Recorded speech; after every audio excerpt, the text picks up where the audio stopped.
Argument turns physical after a youth rec league basketball game in Las Vegas. A referee had to spend several days in the hospital because of his injuries. Fox 5's Drew Andre joins us now to tell us about it. Drew. Well, John, in pretty serious injuries, brain bleed, a concussion, 5 teeth fractured, a complete tear of his ankle. These are just a few of those injuries to Perry Woodward after witnesses described that he was sucker punched by a coach and that coach's son, and he wasn't even the one that officiated the game.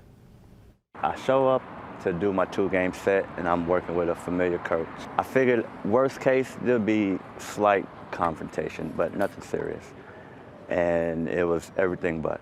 After a high school basketball rec league game at Doolittle Community Center, the chirping from a coach continued towards the game referee, Sean Rowe, and out the door to the front entrance. We come out the door. Even workers at the rec center made sure to separate the coach from the referee, knowing the coach was still heated.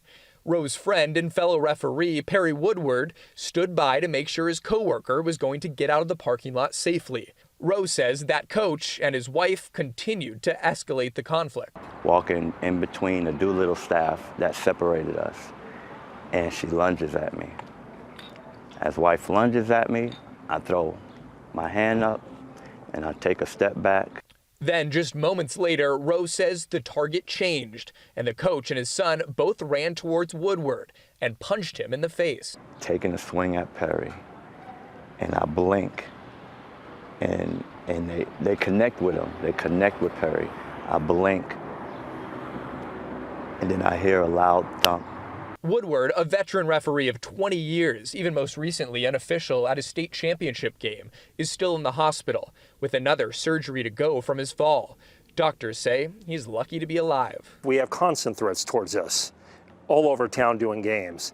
But to see this type of violence take place towards an official, it's hard for me to find a story where this much physical injury occurred to somebody who is actually here officiating a game for some kids.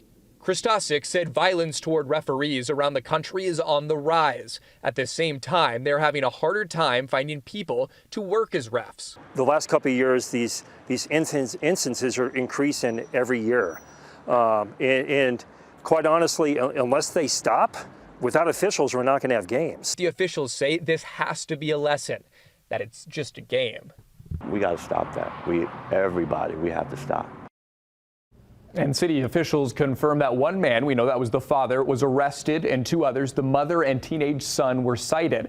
However, Christosic said that officials are protected under a higher standard of a public official, so it is possible that more charges could come. John.